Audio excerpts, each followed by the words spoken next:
Library Chamber of Commerce studio.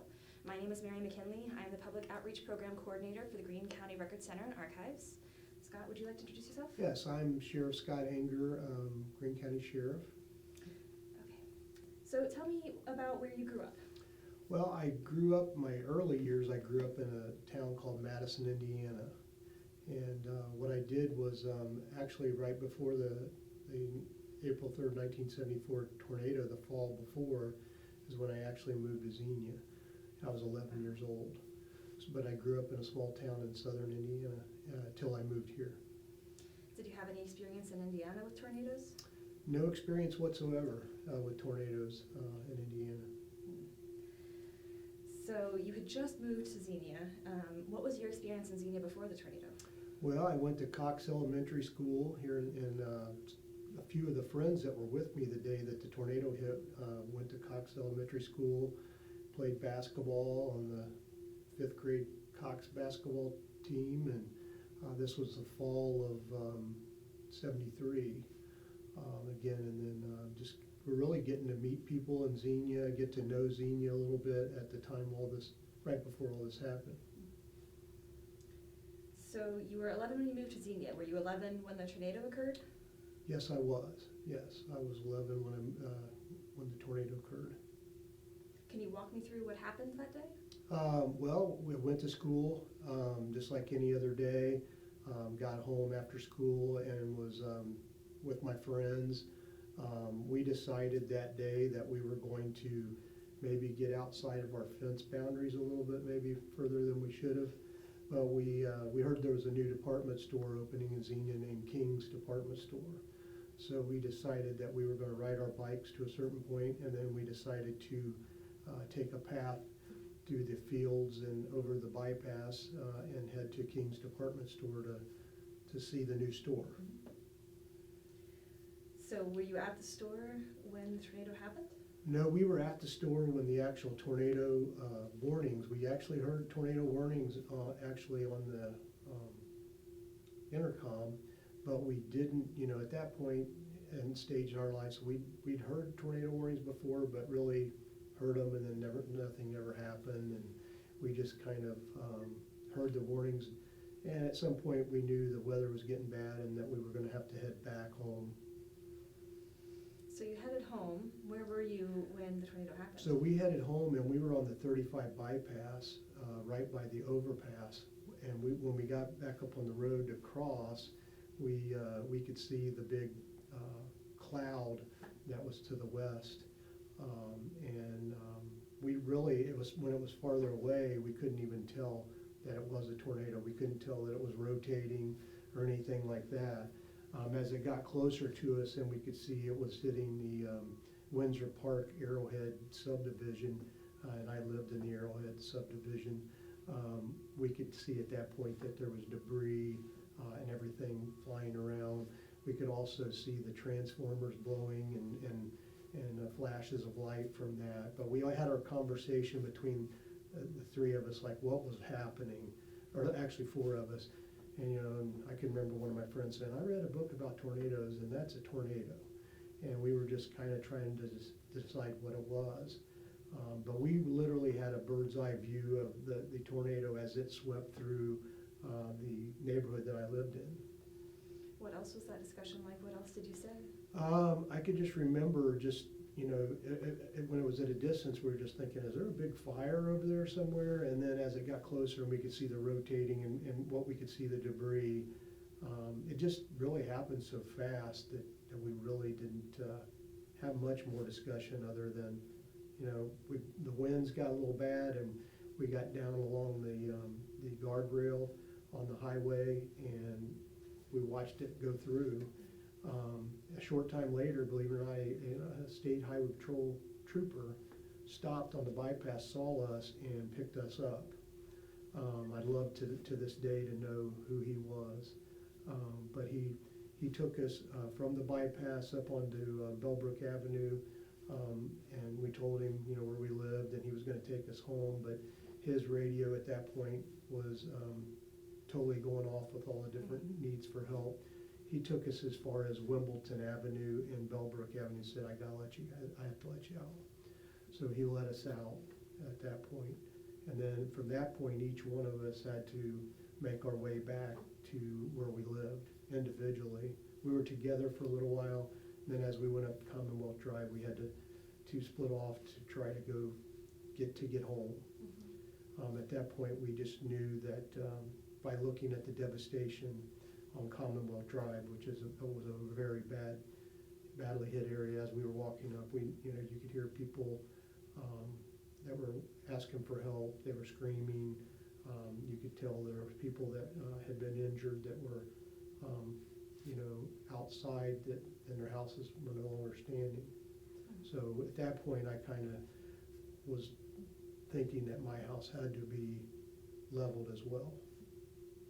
Do you remember the names of the friends who were with you? Yeah, Mike Woods, Tom Yates, and Chuck Bearden. So I remember that day like it was yesterday. When you have a traumatic event, I learned this in my job. You don't easily, you remember spatial details and every kind of detail when you have a day like that. Can you tell me a little bit about what it was like in the evening that day?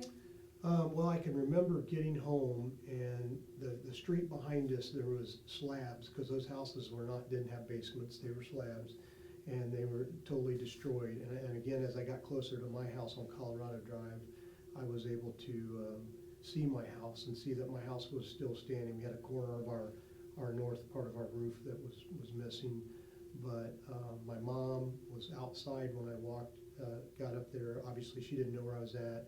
She was in a frantic state. All my other brothers and sisters, I had 3 brothers and sisters, they'd been in the bathtub with my mom. Believe it or not, my younger brother was 5 years younger. He was asleep the whole time. But she was just getting ready to get outside and try to get her wits about her about where was I at and how to go try to find me. What was it like in the days after? You said that your house had some damage to the roof. Were you still staying there? Yeah, I can remember it was not ever the same for weeks, maybe even months. I mean, we were in one of the more badly hit areas.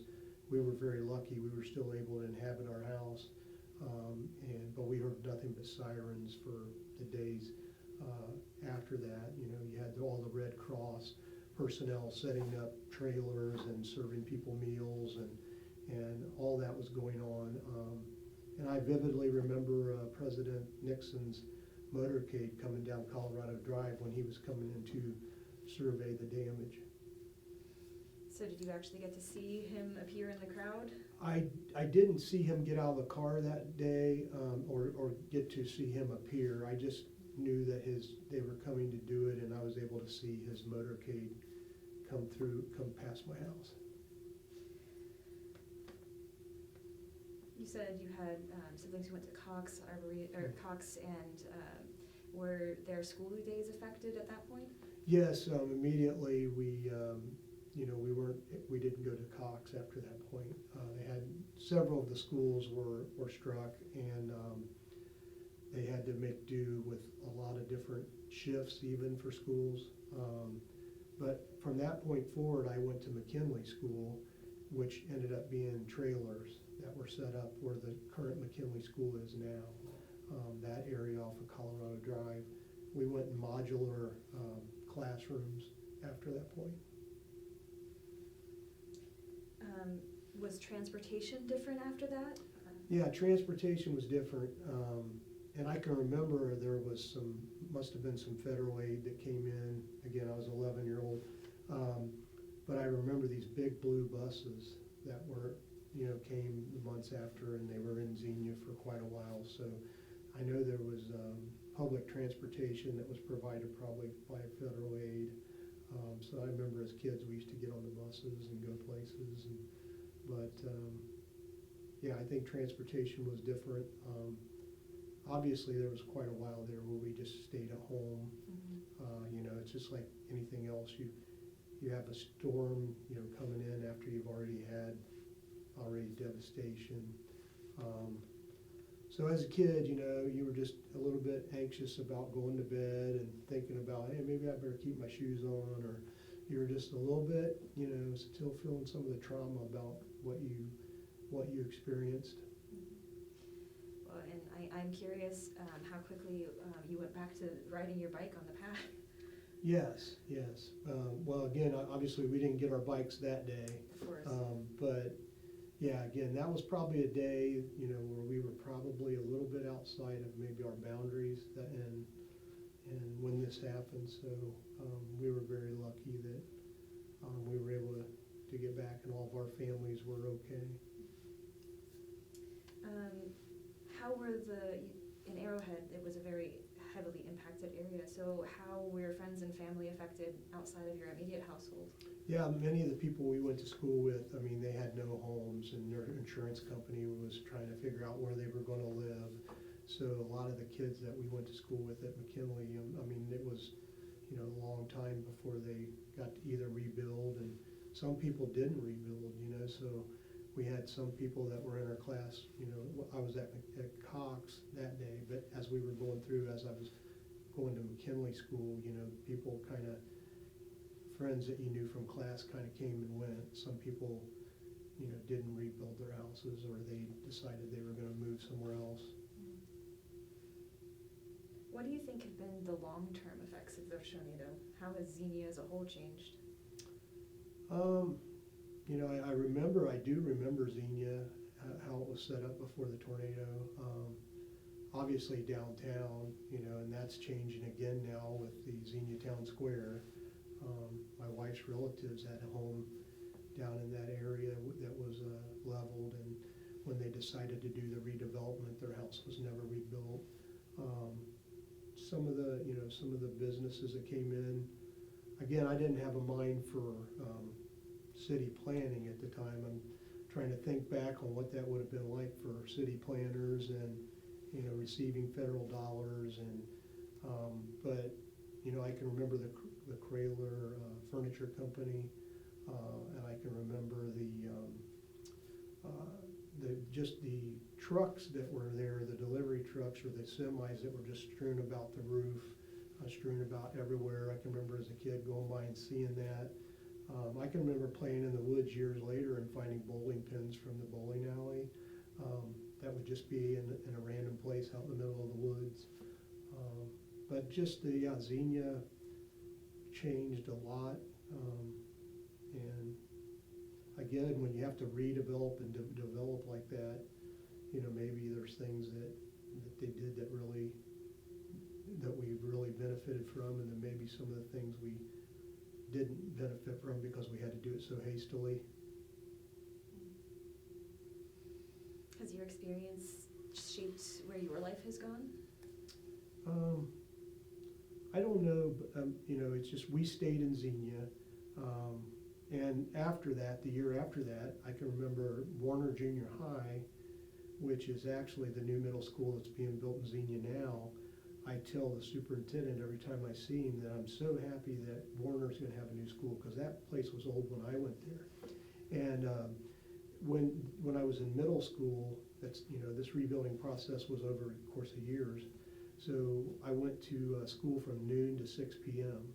The high school went in the morning because the high school, on Edison Drive was totally gone. So they used the high school for the 6 a.m. to 12 a.m. and then we went to middle school or junior high, what they call it then, from noon to 6 p.m. But I stayed in Xenia. We stayed in Xenia. I've been in Xenia in Greene County ever since. So almost 50 years now, or probably 50 years now, I've lived in Greene County, and most of my family stayed here, and actually my daughter still lives in that same house. Wow.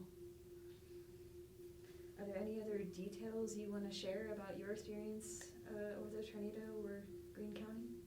No, it's just really when you're that young and you see so many people that are going through the same thing, you look at it and you think, man, you really did have this story. But if you look at it, there's so many people that actually had so many severe effects of the tornado. And for me, it just was a lesson at a young age that what devastation can happen from a tornado. And then, of course, as a police officer, I've worked on 2 different occasions when we've had tornadoes in our county since as a a police officer. So 2 additional tornadoes in Xenia, I was actually working as a police officer. So I'm sure it affected me in the way that I wanted to serve people that were in that situation. Well, Sheriff Enger, we thank you for your time. Thank you. And thank you for sharing your experience. Yep, and I was glad I had my buddies with me that day, because, you know, being 11 years old and having 3 people around you was a lot better than had I been out there by myself. Well, and I'm sure they were grateful to have you during the process of rebuilding or rehousing as well, to have kind of a shared bond. Did that last? It did. Tom Yates, I still see him often, and we still talk about it. I don't see Mike Woods and Chuck Bearden nearly as much. I've seen Chuck, you know, and talked about this experience. But yeah, Tom and I talk about this experience almost every time we see each other. So very much a lasting core memory. Yes. Sheriff Anker and I were having a conversation with Robin Heiss after that interview, and a couple more thoughts occurred to us.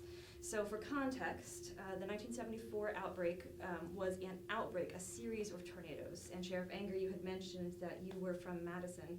Could you tell me more about that? Yeah, so I moved here from Madison probably not 6 months before the tornado hit. The ironic thing about that day was the storm, as it got bigger and bigger to become an F5, a tornado had actually hit Madison, Indiana prior to hitting Xenia. And we talk about the debris and some of the amazing things you found. There was some items that were found in Xenia that actually were from a person that my mother knew when she lived in Madison. So that just shows you, you know, some of the debris and how it carries in these storms. My grandparents had a mom and pop store, and they were both at the store at the time the tornado hit, and the actual tornado did level their grocery store. And they were, one of their big specialties was selling meat, fresh meat, and one of the things that they had in that store that kind of saved their life was a very heavy-duty meat counter. And they got under the meat counter and the cabinetry, and they were able to stay safe, but their grocery store was totally destroyed. And you know, also talking about the school situation, I'm thinking back that the right after we went into the trailers, the modulars they called them, that was not for just a short time. That was for a few years. That those were up in that McKinley area at 819 Colorado Drive. They also immediately built a huge storm shelter that was available for the neighborhood. It was meant to be put in that area. Again, that I remember it was standing for probably up to 10 years before they got rid of that. So the storm shelter, and in the area of that kind of subdivision, they also made some changes after the tornado. Yeah, I think you said that when they rebuilt some Yeah, of the so houses. many of the homes, like people that I knew built homes, and in my adult life when I would go into the houses as part of my job as a police officer, when they rebuilt, most all of them rebuilt with basements, obviously, because that whole area was built just on slabs. So most people, other than the middle part of their house or the bathrooms or where they went when this hit, they almost all made sure that they put in basements when they rebuilt. So definitely a very lasting impact that the tornado had. Very lasting impact, and again, we've had not anything on that scale, but we've had at least 2 other, you know, tornadoes that I'm familiar with working as a police officer. Was there anything else that you remembered that you want to add? No, thank you. I think that's it. Thank you again for your time. Thank you.